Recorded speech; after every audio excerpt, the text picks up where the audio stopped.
Hello sir, నమస్తే అండి. గుంటూరు జిల్లా తెలుగుదేశం ప్రభుత్వ హయాంలో అమరావతి లాంటి ప్రపంచ ప్రసిద్ధ నగరాన్ని డెవలప్ చేయాలని చెప్పి భావించి 33,000 ఎకరాలు సమీకరించి రైతుల దగ్గర నుంచి అద్భుతమైన నగర సృష్టికి ఆయన మనోపలకం మీద ప్రతిష్ఠించాలనుకున్న అమరావతిని ఈ గవర్నమెంట్ వచ్చి జగన్మోహన్ రెడ్డి తప్పుడు మాటలు చెప్పి అమరావతి రాజధాని అని చెప్పి అధికారంలోకి వచ్చి అమరావతి రాజధానిని సర్వనాశనం చేసి ఎందుకు పనికిరాని విధంగా ఆయన చెత్త పరిపాలనలో విధ్వంసాలను చేసి అక్కడ అంటే ప్రజావేదిక దగ్గర నుంచి కూల్చివేత దగ్గర నుంచి విధ్వంసాలను చేసి ఆ గుంటూరు జిల్లాని ఎందుకు పనికిరాని నగరం కింద చూపిస్తూ రాజధానిలో ఒక్క ఇటుక కూడా ఆంధ్రాలో 3 రాజధానుల పేరు మీద ఒక్క ఇటుక కూడా పేర్చకుండా చేసి ప్రజల్ని మభ్యపెట్టి 5 సంవత్సరాల కాలం గడిపేసిన జగన్మోహన్ రెడ్డి మళ్ళీ అధికారం కావాలని అడుగుతున్నాడు.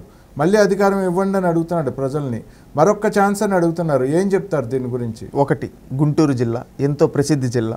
అలాంటి జిల్లాలో ఒకప్పుడు అమరావతి లాంటి రాజధాని నిర్మాణానికి శ్రీకారం చుట్టడం జరిగింది. ఆ రోజు జగన్మోహన్ రెడ్డి గారు కూడా స్వాగతించడం జరిగింది. కానీ అధికారంలోకి వచ్చిన తర్వాత మొత్తం పనులన్నీ ఆపేసి సర్వనాశనం చేసేశాడు. గుంటూరు జిల్లా ఆడబిడ్డల్ని చీరలు లాగించి గర్భవతులను కడుపులో తన్నిచ్చి రోడ్లపైకి ఈడ్చుకొని వచ్చి కొట్టాడు. ఒక్కసారి గుర్తు చేసుకోండి గుంటూరు జిల్లా ప్రజలారా.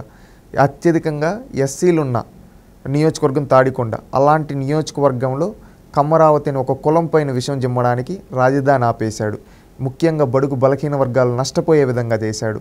అదేవిధంగా గుంటూరు జిల్లా కొత్తగా ఒక్క పరిశ్రమ తీసుకురాకపోగా ఉన్న పరిశ్రమలను తరింగొట్టాడు. అక్కడ అభివృద్ధి అనేది 1 కిలోమీటర్ రోడ్డు కూడా వేసిన పాపాన పోలేదు. అక్కడ జరిగిన అభివృద్ధిని కూడా విధ్వంసంతో నాశనం చేసేశాడు ఈ జగన్మోహన్ రెడ్డి. అందుకని గుంటూరు జిల్లా ప్రజలు ఒక్కసారి ఆలోచించండి. గతంలో చంద్రబాబు నాయుడు గారు ఉండేటప్పుడు మన జిల్లాలో పనులు ఏ విధంగా జరుగుతుంది? అమరావతికి 9,000 కోట్లు పెట్టి ఆ రోజు నిర్మాణ పనులు అన్నీ మొదలుపెట్టారు. ఈ జగన్మోహన్ రెడ్డి వచ్చిన తర్వాత పాడు పెట్టాడు. అదేవిధంగా మంగళగిరి దగ్గర పై డేటా సెంటర్ కావచ్చు, అలాంటివి అనేక 60కు పైగా ఐటీ కంపెనీలు తీసుకొని వచ్చారు. అదేవిధంగా ఎస్ఆర్ఐటీ ఐకాన్ టవర్ కావచ్చు, మ్యాక్స్ ఐటీ టవర్ కావచ్చు, స్పేస్ పార్క్ కావచ్చు, ఇవన్నీ మన గుంటూరు జిల్లాలో పెట్టారు. ఇదే కాకుండా ఎయిమ్స్, ఎన్ఐడిఎం, అదేవిధంగా ఆచార్య ఎన్జీ రంగ వ్యవసాయ యూనివర్సిటీ ఇవన్నీ చేశారు. ఇవే కాకుండా కొండవీటి కోట, కోటప్ప కొండ ఇవన్నీ అభివృద్ధి చేశారు.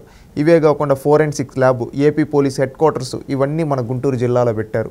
ఇవి మాత్రమే కాకుండా కొండవీటి వాగు ఎత్తిపోతల పథకం కావచ్చు, గోదావరి పెన్నా నదుల అనుసంధానానికి శ్రీకారం చుట్టారు మన గుంటూరు జిల్లాలో. ఇన్ని కార్యక్రమాలు తెలుగుదేశం పార్టీ హయాంలో జరిగాయి. కానీ జగన్మోహన్ రెడ్డి గారి హయాంలో ఒక్క అభివృద్ధి అన్నా జరిగిందా? ఒక్క కంపెనీ అన్నా తీసుకొని వచ్చాడా? ఆలోచించండి. ఎందుకంటే మన గుంటూరు జిల్లా పైన కక్షగట్టి మరి సర్వనాశనం చేశాడు ఈ జగన్మోహన్ రెడ్డి.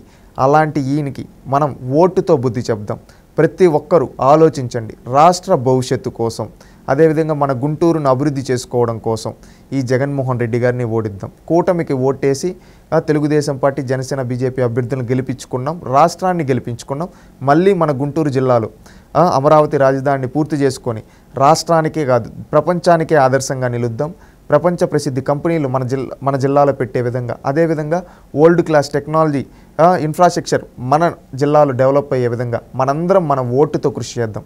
మన ఓటు తెలుగుదేశంకి పడితే ఆటోమేటిక్గా మన జిల్లా అభివృద్ధి చెందుతుంది. అది గుర్తుపెట్టుకొని రేపు జరగనున్న సార్వత్రిక ఎన్నికలు మే 13వ తేదీ గుంటూరు జిల్లా ప్రజలందరూ కులం చూడకుండా, మతం చూడకుండా, ప్రాంతం చూడకుండా కూటమికి ఓటేద్దాం. మన జిల్లాను అభివృద్ధి చేసుకున్నాం. ఆలోచించండి.